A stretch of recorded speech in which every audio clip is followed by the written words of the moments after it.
Oh, coming. Here we go. So here is, but thank you for tuning into Celeste Inspires. This is my third video about osteoporosis, and I want to just give a little osteoporosis pep talk. I can't remember when I was 62 and I was diagnosed with osteoporosis. I think I was 50, about late 50s.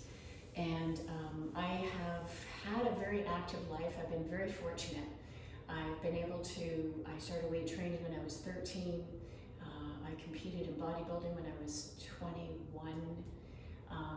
And I dedicated my whole life to understanding how the body needs to work. I've always been inspired and fascinated by how much our body adapts to stress. And osteoporosis is a stress on the body. What it is it means that the bone mineral density is not as, it's not as thick, I'll put it that way. I think that's the best way to relate to it, as it used to be. Now, that doesn't mean that you can't still have strength in your muscles. In fact, you want to really strengthen the muscles because they attach to the bone, right? So you want to make sure that you're doing something that is strengthening. Weight training is your highest form of strengthening the muscles. Now, if that makes you think of gyms and guys grunting and mirrors and awful things, do your strengthening at home. You might need only 3-pound, 5-pound, 8-pound dumbbells and be able to do that. So order those or pick them up at your local, secondhand store. And please, please, please do some weight training. Now, if you still will not do that, then use some exercise bands. Those are also very effective. And plan to do your strengthening exercises with a buddy. You can also use your body weight. So here, for example, you can do a push-up, and you've got your hands just as wide as the shoulders. You can take your feet up in the air, keep the hips long, so try not to tip your bum up, unless you're trying to use less weight, then keep your bum back, and you would lower to the ground. Now, I have a shoulder thing going on, so I'm not going to show you a straight push-up, but a straight push-up would be to here. I'm just going to do a partial, which is what I've actually been doing in order to help the shoulder and develop the strength and the integrity in the joint. So all of that to say that if there's anything going on that isn't strong in your muscles or your body, you adapt the exercise to make it work for your body. This is the highest form of intelligence, is to learn how to listen to your body. You really want to work the muscles. You want to get to what's called full failure. And what that means is, like, let's say you were doing overhead press and you're like the last one is like that. You actually want to get to that level of burn in the muscle. Because what happens is more myofibrils, muscle tissue, muscle like they're spaghetti, will actually start to come in and develop and tone. So attempt to get to that muscular failure. Do your weight training or your body exercises. So here's another one. You could do dips. So the fingers are turned in, feet are apart, not together. Tilt the hips out, gaze to the ceiling, have the elbows soft, keep the hips high, and then you would bend and do dips. So that's a body weight one. Again, there's a whole bunch of body weight ones you can do. And I will be doing another video to show you strengthening exercises that you can do at home if you just don't want to go to the gym or to your local community center or Y or whatever that you have that you don't want to go to. You really do want that the time that you exercise is enjoyable. It's going to be hard. You're not going to feel like doing it on most days, and that's when you do it the most. Like today, it was really easy. We got about a foot of snowfall and everything's closed. The schools are closed. Take a look at it. It was really easy to believe that I couldn't go out and go to the gym. But it was really fun getting there. The subway was running, so I only had to walk, about 10 blocks, and met lots of people. Everybody's out shoveling. Please dedicate and make your exercise time solid, like office hours, something that you never miss. Your body will never regret exercising. Can you imagine? Say, oh God, I exercised today, I just can't believe it. So make sure you make that time to exercise. The other thing that's really important for osteoporosis is mobility. So mobility is this, you know, the body can move, you can get up and down from a chair, from the floor. So bending at the hips, very important, and I will show exercises for that. Balance, I mentioned in the first video, extremely important. But what I want to get across here is make your workouts enjoyable, whether you do it with a workout buddy, because you know that's the only way you show up, or you attend a class. I have classes here for, it's called Strong People, and we work all the body parts, and we do HIIT training, high intensity interval training. I highly recommend HIIT training. If you have the musculoskeletal, like if you're okay to do it through the knees or the low back, and you can always adapt the exercises that you do in HIIT training. So that's another thing I highly recommend for osteoporosis. A lot of people will not be able to do HIIT training that have osteoporosis. So that's where the weight training comes in, or the, again, using the body weight for, to develop strength. The other thing that you need for osteoporosis is make sure that you're staying hydrated. Really important to drink water with electrolytes. And so make sure you're getting enough water. Make sure your sleep is good. Have good sleep hygiene and all the things that go with that.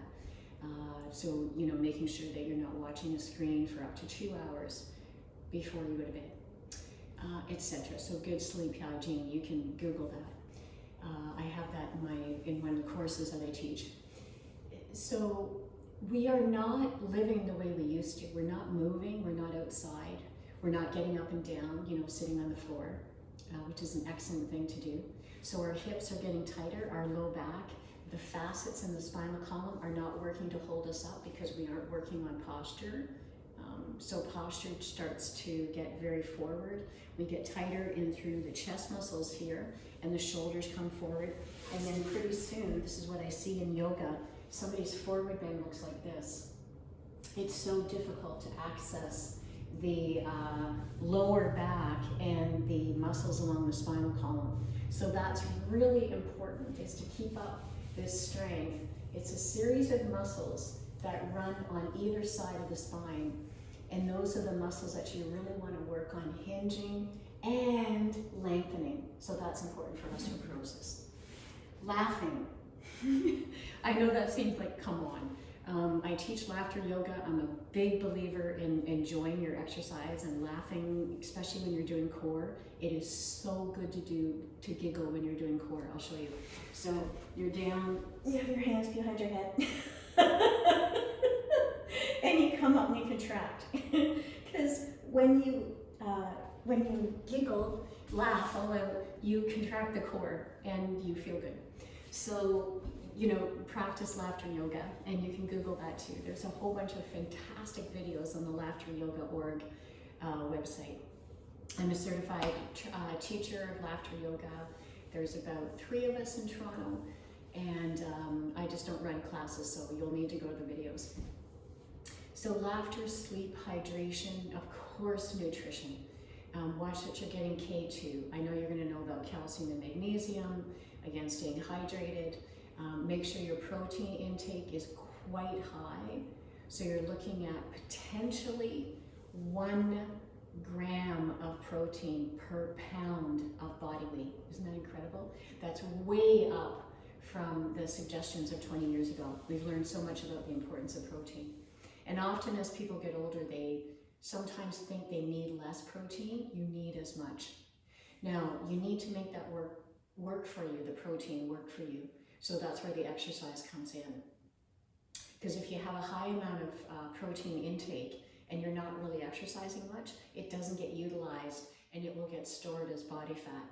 That's just the basics that I want you to know, is make sure that you're exercising because you'll use the protein. Protein is a builder of all of your tissue. Everything you have that you're made up of has protein in it. Hair, nails, skin, muscles, bones. And then the other is the carbohydrates. That's the other macronutrient. And it is stored in the muscles and in the liver. So make sure also that you're doing a lot of different movements. Like do different workouts. do ones that you really enjoy, like maybe you enjoy dance. You know, maybe learn some hip hop and bring that into your workout. Personally, I love to twirl my baton. So on a brave day at the gym, I'll, you know, bring my baton and do that as part of my workout. So, you know, make yourself happy. Do the thing that makes you move, that you want to do. And if everything hurts or you're just so crusty and so tight, be really gentle. Start off with chair exercises. Do some shoulder circles. Do some forward bends. Just whatever movements that you can do that'll start the movement. And if you're sore a day or 2 days or 3 days after, that is called DOMS, delayed onset muscle soreness, DOMS. If it's 2 days after, a lot of people get DOMS 2 days after. If it's 3 days after, it means that you've gone too far. You need to do a little less. If it's the next day, again, or 2 days, 48 hours, then that means that your muscles are adapting. You know, it means that you've created positive stress for the muscles. This is very, very good news. So know that exercising, it's going to hurt, but it's the good hurt. It's the hurt that's creating adaptation in your muscles. Really work on your posture. So, you know, keep the, when you're seated, keep the chin back. We tend to lean into the computer to shorten the chest muscles, shoulder muscles, respiratory muscles in here, so we tend to get collapsed. And then the diaphragm doesn't have as much space to breathe, and your breath is less deep, less efficient, and so your body raises your respiratory rate, your breathing rate. So you really want to make sure that you have good posture, and it'll affect everybody around you. They'll stand taller. It's really contagious, like laughter. So those are some of the points that I really wanted to emphasize. So again, I can say at 62, I'm 62 years old, I can do headstand, handstand, forward bend, legs behind my head, and I can run, I can sprint. All of this is because of the variety of movements that I do every day, and I never miss, 6 days a week. I have one day that I use as a wild card because maybe something will happen and I need to drive across town to my grandson and I don't get my workout in. So give yourself the time to work out, make it a priority. Please also do it before midday. If you're that person, you'll know what I mean. Usually as we get older, over the age of 40, we need to do our exercise like in the first half of the day, because the life force, the energy, the prana starts to reduce after midday. So if you know that's true for you, if you feel great doing it after work because it really clears your head before you go home, fantastic. But just make sure that you schedule it at a time that is so realistic, even if it's getting up really early in the morning. Don't miss.